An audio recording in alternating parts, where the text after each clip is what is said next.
Welcome to McPlum, simple solutions served daily.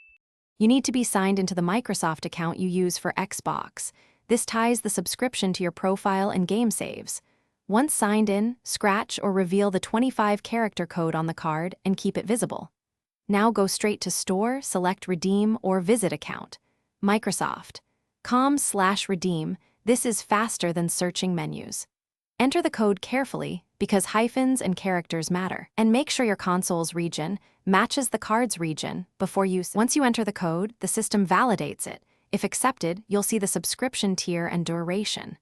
Make sure you choose the tier you intended because Game Pass Ultimate, Console, and PC differ in perks and availability.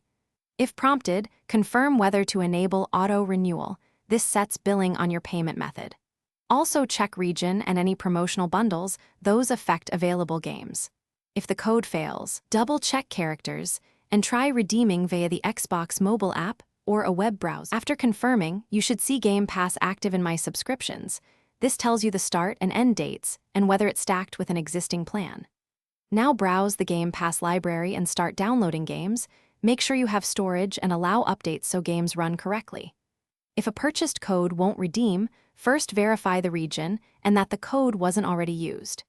If it still fails, contact Microsoft support with the card's receipt. That usually resolves activation problems. Thanks for watching. Stay juicy and subscribe.